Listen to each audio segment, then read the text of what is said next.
मी बोरकर गुरुजी, विश्वज्योतिषाचार्य, ब्रह्मांड ज्योतिष कार्यालय, मुक्काम पोस्ट रावेर, जिल्हा जळगाव, महाराष्ट्र।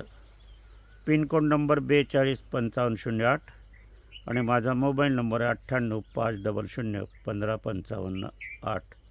ब्रह्मांड ज्योतिष कार्यालयाची कुठेही शाखा नाही, माझ्या मार्फत कोणीही कार्य करत नाही, मी स्वतः कार्य करतो। व्हॉट्सॲपद्वारे मार्गदर्शनाची सोय करण्यात आलेली आहे, त्याचा लाभ घ्यावा। आजचं कार्य सुरू करण्यापूर्वी माझी पत्नी स्वर्गीय सौ निर्मलाबाई बोरकर यांना अभिवादन करूया आणि आजच्या कार्याला सुरुवात करूया। आजच्या कार्याचा विषय विवाहाला विलंब का होतो याविषयी आपण बघणार आहोत। विवाह विलंब बघण्यासाठी आपल्याला विवाहाची कुंडली हवी असते, जन्मकुंडलीच्या माध्यमातून हे कळत नाही, हे लक्षात घ्यावं। आपल्याला डोळ्याचा प्रॉब्लेम असेल तर डोळ्याच्याच डॉक्टरकडे जावं लागते, दुसऱ्या डॉक्टरकडे उपयोग नाही। त्याप्रमाणे आपले जर विवाहाची समस्या आहे, विवाह विलंब आहे, घटस्फोट झालेला आहे, फारकती झालेली आहे, कोर्ट कचेरीत मॅटर सुरू झालेले आहे, पत्नी किंवा पती यांच्यात वाद आहे, पत्नी माहेरी निघून जात आहे, अधिक वेळ तिथे राहत आहे, संसार उपयुक्त होत नाही, संसार वादाचा आहे, यासाठी आपल्याला जन्मकुंडलीचा आधार मुळीच घेता येत नाही, हे लक्षात घ्यावं। विवाह कुंडली आपण काढायला घ्यायला पाहिजे, संसाराची कुंडली आपल्याला काढायला पाहिजे, पती असेल तर पत्नीची कुंडली काढायला पाहिजे, पत्नी असेल तर पतीची कुंडली आपल्याला काढायला पाहिजे। त्याच्यामधून संसाराचा लाभ, विवाहाचा लाभ, विवाहाचं भाग्य, संसाराचं भाग्य हे आपल्याला जन्मकुंडलीच्या माध्यमातून नव्हे तर विवाहाच्या कुंडलीच्या माध्यमातून आपल्याला कळत असते।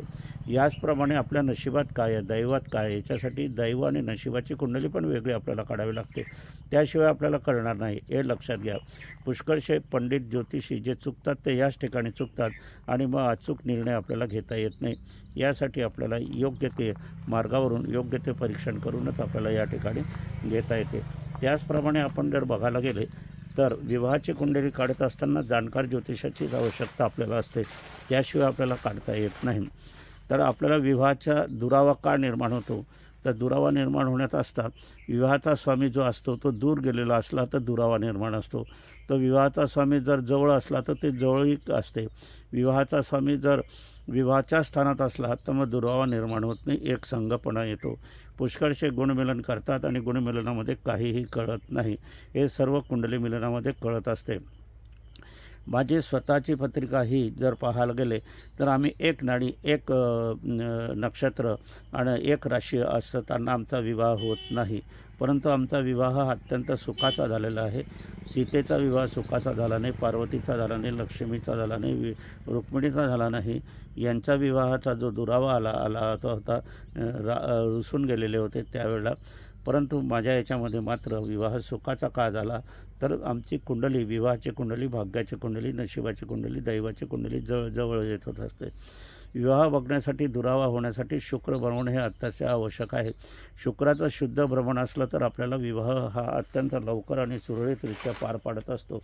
आता शुक्र भ्रमण हे चलित अवस्थेत असते, चलित अवस्थेत असत असताना मात्र आपल्याला बघायला हवं तर त्याला धीमी गती असली तर विवाह विलंबाचा योग होतो आणि विवाह योग हा विलंबाचा योग होत असल्याकारणाने मग त्याला उशीर लागत असतो।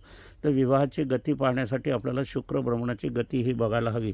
शुक्र भ्रमणाची गती ही बघत असताना आपल्याला या ठिकाणी बघायला हवं की शुक्र भ्रमणाची गती बघत असताना गुरु पण आपल्याला बघायला हवा, कारण गुरु हा आपल्याला शुभ आशीर्वाद देणारा ग्रह असतो आणि शुभ आशीर्वाद देणारा ग्रह हा असत असताना गुरु हा जर उच्चीचा असला, धनुराशीचा असला, मीन राशीचा असला तर आपल्याला सर्वाधिक लाभ येतो। आता धनुराशीचा पण गुरु आहे आणि मीन राशीचा पण गुरु आहे, पण धनुराशीचा गुरु वेगळा असतो, मीन राशीचा गुरु वेगळा असतो असं मी म्हटलं तर तुम्हाला आश्चर्य वाटेल, कारण धनुराशी ही 9 नंबरची राशी आहे आणि मीन राशी ही 12 क्रमांकाची राशी आहे। आता मीन राशी राशीभ्रमणामध्ये शेवटची राशी आहे आणि धनुराशी ही 9 नंबरची राशी आहे। तर वयस्थानी असलेला गुरु हा कुंडलीमध्ये मीन राशीत असतो आणि धनुराशीचा गुरु हा भाग्यात असतो, परंतु भाग्य असत असताना मात्र तो षडाष्टकात येतो धनुराशीचा गुरु, आणि वयस्थानी असलेला गुरु हा षडाष्टकात येत नाही, म्हणून मीन राशीचा गुरु हा आपल्याला अत्यंत भाग्यकारक ठरत असतो, धनुराशीचा गुरु हा आपल्याला भाग्यकारक ठरत नाही, कारण तो षडाष्टकात येत असल्याने आणि सर्व षडाष्टक हे अशुभ असल्याकारणाने तो आपल्याला विवाहाला कधीही मदत करत नाही।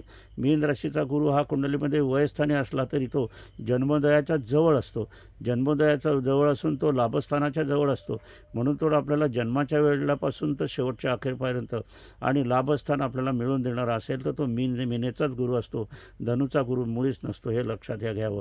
पुष्कळशी जो गुरु जे आहे तो गुरु एकच धरतात, पण गुरुचे पैलू वेगवेगळे असतात हे आपल्याला बघायला हवे. तर गुरु जर धनुराशीत असला तो तिथला प्रफुल्लित होत नाही, परंतु तो मीन असल्यास तर तो स्वच्छंदीपणा असतो, तो पवित्रपणा त्यात जास्त आपल्याला अधिक असतो आणि जे आपले समस्याग्रस्त कार्य असतं त्याला तो, म्हणून आपल्याला उंबराची झाडं लावायला पाहिजे, दत्ताचं पूजन करायला पाहिजे. हे करत असताना पिवळी वस्त्र आपल्याला वापरायला पाहिजे. असं योग असताना मात्र राशीगुणाप्रमाणे त्याचा आपण लाभ घेतला पाहिजे. म्हणून शुक्र आणि गुरु हे आपल्याला विवाहाच्या करता उपयुक्त ठरणारे 2 ग्रह आहे. म्हणून या 2 ग्रहाची कशी उपासना करायची असते ते आपल्याला जन्मकुंडलीच्या माध्यमातून कळत असते. असं सरळ धोपण मार्गावरून करत नसते.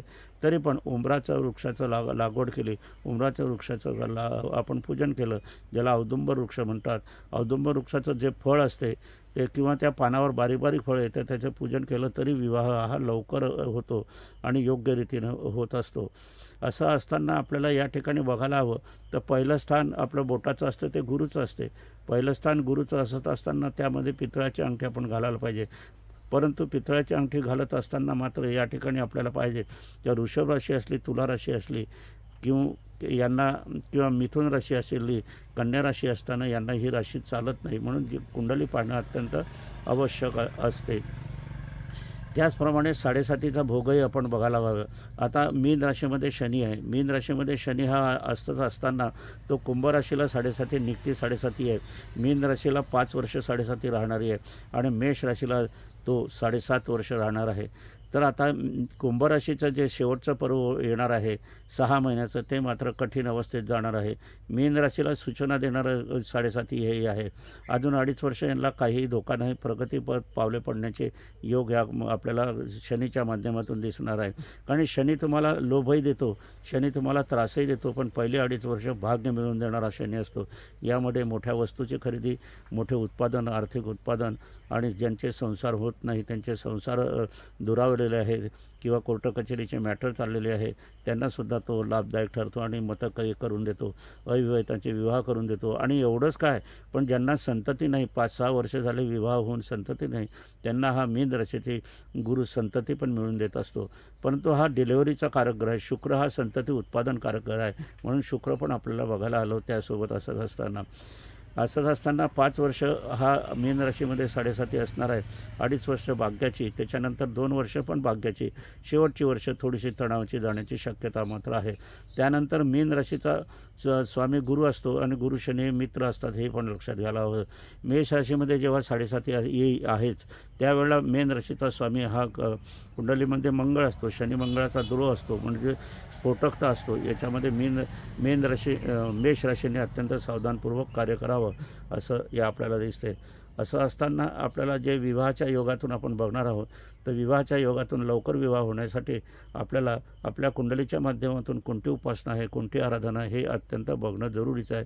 त्यासाठी जन्मकुंडली अत्यंत आवश्यकता आहे. काही जण काय करतात की काही जण असं करतात की उपासना आराधना करतात, पण एखादी चुकीची उपासना असली तर विवाह उलट जो होणार आहे तो होत नाही, हे पण लक्षात घ्यायला हवं.